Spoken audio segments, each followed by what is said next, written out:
Gas agency कैसे खोले, इससे जुड़े सभी सवाल जो आपके मन में उठ रहे हैं, जैसे एजेंसी लेने के लिए क्या योग्यता चाहिए और इसमें किन लोगों को सबसे पहले प्राथमिकता दी जाती है, इसको खोलने में कितना खर्चा आएगा और इसको खोलने के लिए कितनी सिक्योरिटी डिपॉजिट करवानी होती है, और इसमें आवेदन करते समय कुछ खास बातों का ध्यान रखें ताकि जल्दी से एजेंसी खोलने की अनुमति मिल जाए। इसमें हमको कितनी मार्जिन मिलेगी ताकि हम अच्छा प्रॉफिट कमा सके।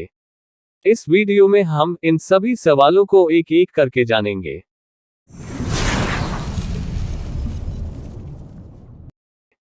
इसमें सबसे पहले आपको एरिया सिलेक्ट करना होता है, क्योंकि एलपीजी गैस की ये तीनों कंपनियां HP gas, Indane gas, Bharat gas area के हिसाब से डिस्ट्रीब्यूटर बनाती है।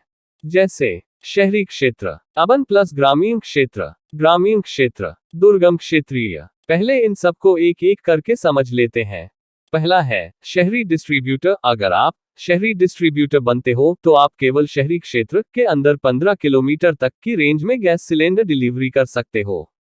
दूसरा है अर्बन प्लस ग्रामीण क्षेत्र डिस्ट्रीब्यूटर। अगर आप इस प्रकार की डीलरशिप लेते हो तो आप शहरी क्षेत्र और ग्रामीण क्षेत्र दोनों में गैस सिलेंडर वितरण कर सकते हो, लेकिन इसमें भी कुछ सीमा निर्धारित की गई है। आप डिलीवरी केवल उन गांव में उपलब्ध करवाओगे जो कि शहरी क्षेत्र से 15 किलोमीटर की सीमा के भीतर आते हैं। तीसरा है ग्रामीण डिस्ट्रीब्यूटर। इस प्रकार के डिस्ट्रीब्यूटर में आप केवल ग्रामीण क्षेत्रों में ही गैस सिलेंडर डिलीवरी करवा सकते हो। चौथा है दुर्गम क्षेत्रीय डिस्ट्रीब्यूटर। इस डिस्ट्रीब्यूटर के अंतर्गत आप ग्रामीण स्थानों, पहाड़ी क्षेत्रों, वन क्षेत्र, द्वीप समूह और अधिकतर कम आबादी वाले क्षेत्रों में डिलीवरी करते हैं। अब जानते हैं कि गैस एजेंसी के लिए क्या योग्यता चाहिए। जैसे आवेदक को भारतीय होना आवश्यक है। इसमें मेल या फीमेल दोनों आवेदन कर सकते हैं। जहां तक पढ़ाई की बात करें तो आवेदक कम से कम 10वीं पास होना चाहिए। फ्रीडम फाइटर को इसके अंतर्गत कुछ छूट या राहत मिल सकती है। आवेदक की आयु 24 साल से लेकर 60 साल के बीच होना चाहिए। आवेदन करने वाले व्यक्ति के परिवार से कोई भी किसी ऑयल मार्केटिंग कंपनी में कर्मचारी नहीं होना चाहिए। आवेदक पर कोई भी पुलिस केस नहीं होना चाहिए। आवेदनकर्ता के पास गैस सिलेंडर स्टोरेज करने के लिए गोदाम के लिए जमीन या पहले से बना बनाया एक गोदाम होना चाहिए। अब जानते हैं आवेदन करने में कितनी फीस लगती है। फीस कैटेगरी के अनुसार ली जाती है। आवेदन करते समय आपको एक फीस देनी होती है। यह फीस नॉन रिफंडेबल होगी, मतलब अगर आपका आवेदन अस्वीकार हो जाता है तो आपकी फीस आपको वापस नहीं मिलेगी। इसकी फीस अलग अलग वर्ग के आधार पर अलग अलग होगी। जैसे अगर हम शहरी या अर्बन के लिए आवेदन करते हैं तो जनरल वालों को 10,000 रुपए की फीस देनी होगी और ओबीसी वालों को 5,000 रुपए की फीस देनी होगी और एसटी या एससी वालों को 3,000 रुपए की फीस देनी होगी। अगर हम ग्रामीण या दुर्गम क्षेत्र के लिए आवेदन करते हैं तो जनरल वालों को 8,000 रुपए की फीस देनी होगी और ओबीसी वालों को 4,000 रुपए की फीस देनी होगी और एससी या एसटी वालों को 2,500 रुपए की फीस देनी होगी। अब जानते हैं इसमें कितनी सिक्योरिटी डिपॉजिट जमा करनी होती है।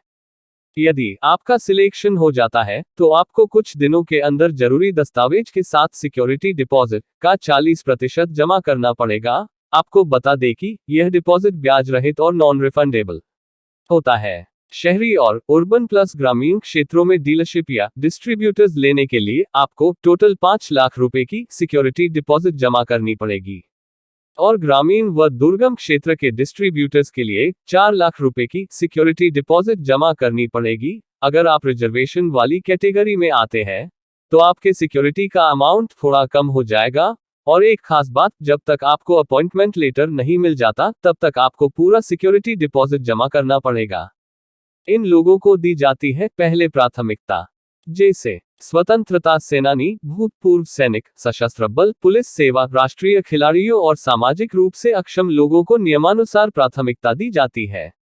सामान्य श्रेणी के कैटेगरी में आने वालों को 50% का रिजर्वेशन मिलता है। वहीं अनुसूचित जाति जनजाति के लोगों के लिए भी नियमानुसार आरक्षण होता है। अब जानते हैं इसको खोलने में लगने वाले खर्चे की। इसके अंदर इन्वेस्टमेंट जमीन और लोकेशन के ऊपर निर्भर करती है। जैसे पहला इन्वेस्टमेंट है जमीन का।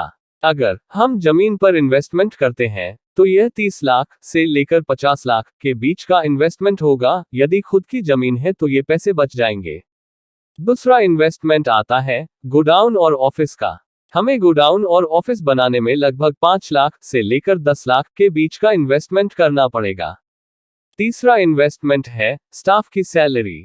अगर हम सभी स्टाफ की सैलरी की बात करें तो लगभग 30,000 से लेकर 40,000 के बीच देनी होगी।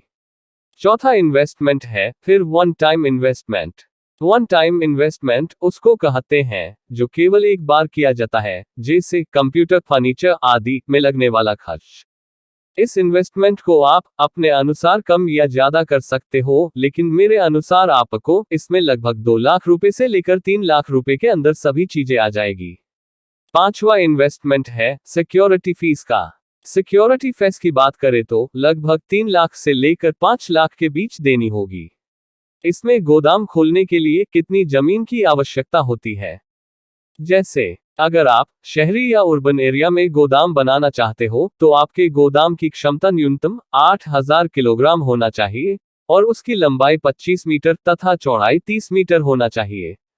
अगर आप ग्रामीण क्षेत्र में गोदाम बनाना चाहते हो तो आपके गोदाम की क्षमता न्यूनतम 5,000 किलोग्राम होनी चाहिए और उसकी लंबाई 21 मीटर तथा चौड़ाई 26 मीटर होना चाहिए।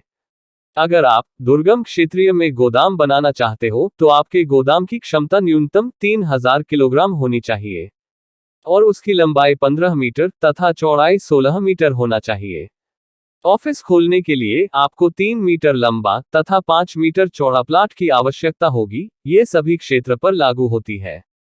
आवेदन करते समय इस बातों का ध्यान रखें, जैसे गैस एजेंसी की डीलरशिप लेने के लिए आवेदनकर्ता के पास 5 से 47 लाख रुपए होना चाहिए, क्योंकि ये बड़ा बिजनेस है।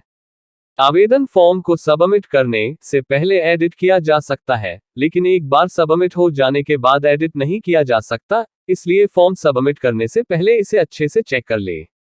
तारांकन: एक आवेदक एक राज्य में अलग अलग लोकेशन के लिए फॉर्म भर सकता है। अब जानते हैं प्रॉफिट मार्जिन कितना मिलता है। इसमें एक सिलेंडर पर 40 रुपये से लेकर 45 रुपये तक का प्रॉफिट मार्जिन मिलता है। यही हमारा प्रॉफिट है। ये समय के साथ साथ कम या ज्यादा होता रहता है, इसलिए अभी का प्रॉफिट मार्जिन पता करने के लिए कंपनी से कांटेक्ट जरूर करें। अगर आप इसी तरह की जानकारी से भरी वीडियो को देखना पसंद करते हो तो चैनल को सब्सक्राइब करना ना भूलें।